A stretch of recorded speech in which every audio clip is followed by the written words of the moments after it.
ये कहानी है उस दौर की जब भारत ज्ञान, कला और संस्कृति की नई ऊंचाइयों को छू रहा था। जब राजनीति केवल युद्ध और सत्ता तक सीमित नहीं थी, बल्कि इसमें अच्छे प्रशासन और समृद्धि की कहानियां भी थीं। एक ऐसा काल जिसे भारत का स्वर्ण युग कहा जाता है, जब आर्यभट्ट शून्य की खोज कर रहे थे, कालिदास शब्दों से चित्र उकेर रहे थे और मंदिरों की दीवारें पत्थरों में कहानियां बयां कर रही थी। ये कहानी थी गुप्त वंश की।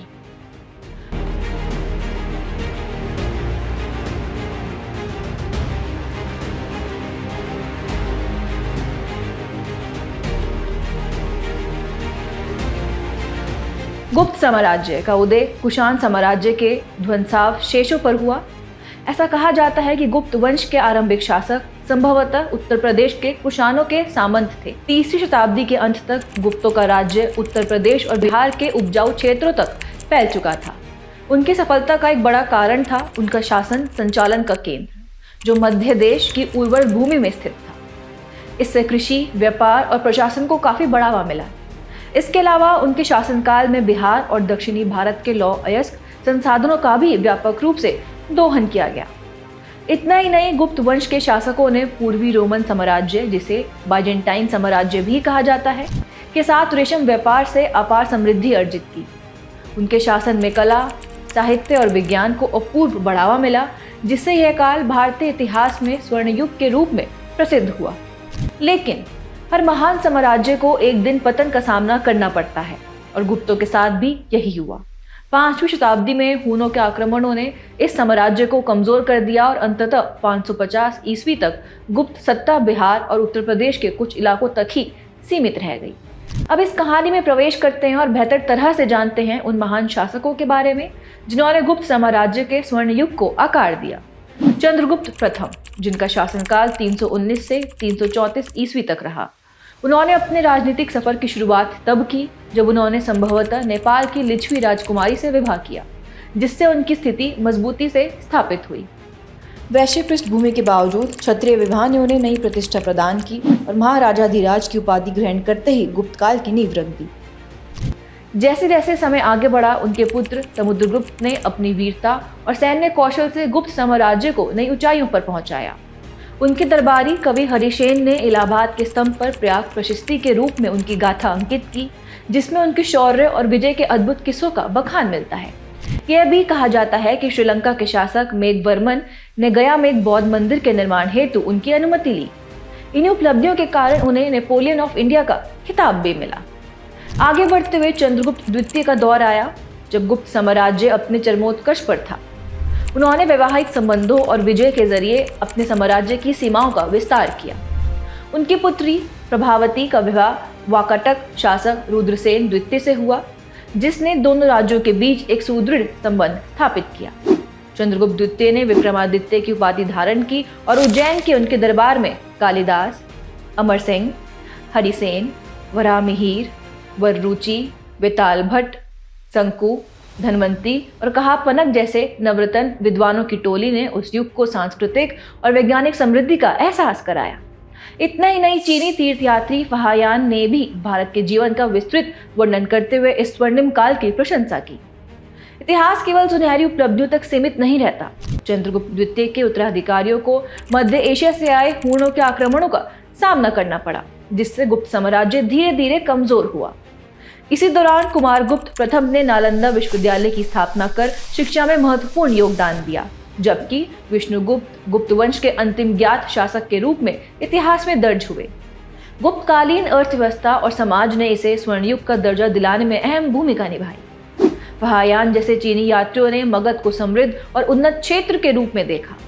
गुप्त शासकों ने सोने के दिनार नामक सिक्के जारी किए, जो कुषाण सिक्कों जितने शुद्ध भले न रहे हों, लेकिन व्यापक रूप से प्रचलित थे। खास बात यह थी कि इन सोने के सिक्कों का इस्तेमाल न सिर्फ सरकारी अधिकारियों को भुगतान करने में होता था, बल्कि भूमि की खरीद फरोख्त में भी इनका महत्व था। गुजरात पर विजय के बाद तो गुप्त शासकों ने स्थानीय विनिमय के लिए बड़ी संख्या में चांदी के सिक्के भी जारी किए। हालांकि तांबे के सिक्कों का चलन इस काल में कम ही रहा। आगे बढ़े तो 550 ईस्वी के आसपास रेशम व्यापार को बड़ा झटका लगा, जब पूर्वी रोमन यानी बाइजेंटाइन साम्राज्य के लोगों ने चीन से रेशम बनाने की कला सीख ली। इसका सीधा असर भारत के रेशम निर्यात पर पड़ा और लंबे समय तक चलने वाला व्यापार धीरे धीरे कम होने लगा। इसी काल में एक दिलचस्प परिवर्तन यह भी देखने को मिलता है कि पूर्वी और मध्य भारत में पुरोहित भूस्वामियों का उदय हुआ।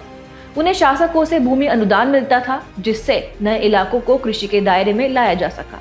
लेकिन इसका एक नकारात्मक पहलू यह रहा कि स्थानीय आदिवासी किसानों पर इन पुरोहितों का दबदबा बढ़ गया और उनकी स्थिति दयनीय हो गई। सामाजिक तौर पर देखें, गुप्त शासकों ने ब्राह्मणों को भूमि दान देकर उनकी शक्ति बढ़ाई, जिससे राजसत्ता को वैधता मिली। जातियां उपजातियों में विभाजित हुई क्योंकि कई विदेशी और आदिवासी समूह मुख्य धारा में आए। शूद्रों की स्थिति सुधरी, लेकिन अछूतों विशेषकर चांडालों की संख्या बढ़ी। महिलाओं को धार्मिक ग्रंथ सुनने और कृष्ण भक्ति करने की अनुमति मिली, लेकिन आर्थिक स्वतंत्रता सीमित रही। 510 ईस्वी में सती प्रथा का पहला उल्लेख मिला। बौद्ध धर्म कमजोर पड़ा, फिर भी नालंदा प्रमुख शिक्षा केंद्र बना। भागवत धर्म लोकप्रिय हुआ और मूर्ति पूजा बढ़ी, जबकि गुप्त शासकों ने सभी संप्रदायों के प्रति सहिष्णुता रखी। और इसी क्रम में गुप्तकालीन प्रशासनिक व्यवस्था अपने समय से कहीं आगे मानी जाती है। गुप्तकालीन प्रशासन अपने समय से काफी विकसित था। सम्राट सर्वोच्च था, लेकिन सामंतों को स्थानीय स्तर पर स्वायत्तता मिली थी। शासन ग्राम से जिला स्तर तक संगठित था और राजा की स्थायी सेना में सामंतों की टुकड़ियां भी शामिल होती थी। इस दौर में घुड़सवार सेना और अश्व तीरंदाजी महत्वपूर्ण हो गई। भूमि कर बढ़े, लेकिन व्यापारिक कर घटाए गए ताकि बाजार को प्रोत्साहन मिले। ग्रामीण क्षेत्रों में विष्टि नामक अनिवार्य श्रम प्रथा प्रचलित थी। न्यायिक प्रणाली बेहतर हुई, जहां दीवानी और फौजदारी मामलों का अलग अलग प्रबंध था। कारीगर और व्यापारी अपनी श्रेणियों में संगठित थे, जबकि धार्मिक पदाधिकारियों को कर मुक्त भूमि और स्थानीय कर वसूली का अधिकार प्राप्त था। इस तरह गुप्तकालीन अर्थव्यवस्था, समाज और प्रशासन तीनों ने मिलकर इस साम्राज्य को एक व्यापक और संगठित रूप दिया। अब बात करते हैं गुप्त काल के दौरान कला और विज्ञान की, जिनकी वजह से ये दौर भारतीय इतिहास में खास जगह रखता है। समुद्रगुप्त और चंद्रगुप्त द्वितीय दोनों ने कलाकारों और साहित्यकारों को खूब प्रोत्साहन दिया। बौद्ध धर्म का प्रभाव मौर्य काल से ही चला आ रहा था और गुप्त काल में भी इसकी झलक देखने को मिलती है। विशेषकर अजंता की गुफाओं में बनी हुई पेंटिंग्स और 6 फीट से ऊंची बुद्ध की तांबे की प्रतिमा इसका बेहतरीन उदाहरण है। हालांकि गुप्त राजाओं ने ब्राह्मणवाद को समर्थन दिया, लेकिन इसी काल में पहली बार विष्णु, शिव और दूसरे हिंदू देवताओं की मूर्तियां भी बनाई गईं। अब साहित्य पर नजर डालें तो गुप्त काल के शुरुआती दौर में भास नामक कवि ने दरिद्र चारुदत्त नाटक लिखा, जिसे बाद में शूद्रक ने मृच कटिकम के रूप में पुनर्लिखित किया। 4वीं-5वीं शताब्दी के महान कवि और नाटककार कालिदास ने अभिज्ञान, शाकुंतलम जैसी रचनाओं से संस्कृत साहित्य को नई ऊंचाई दी। इसी समय तक रामायण और महाभारत भी लगभग अपने अंतिम रूप में आ चुके थे। संस्कृत व्याकरण को भी बढ़ावा मिला, जो पाणिनि और पतंजलि के काम पर आधारित था। अमर सिंह ने अमरकोश की रचना की और वे चंद्रगुप्त द्वितीय के दरबार में एक प्रमुख विद्वान थे।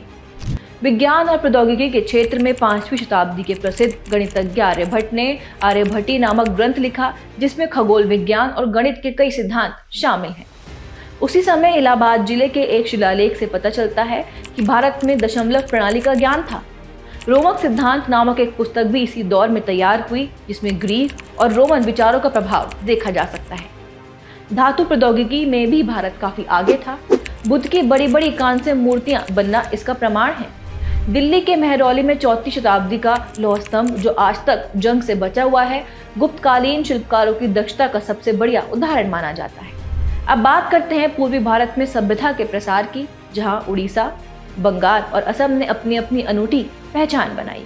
उड़ीसा में 4वीं शताब्दी में समुद्रगुप्त ने उत्तरी और पश्चिमी हिस्सों को अपने साम्राज्य में मिलाया।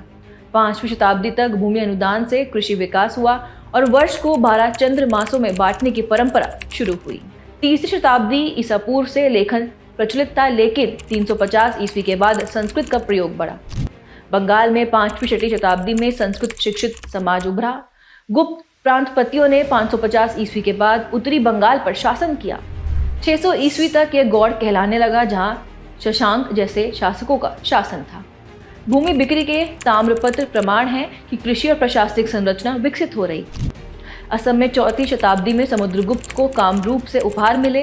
संकेत मिलता है कि यहाँ आदिवासी सरदार शासन करते थे।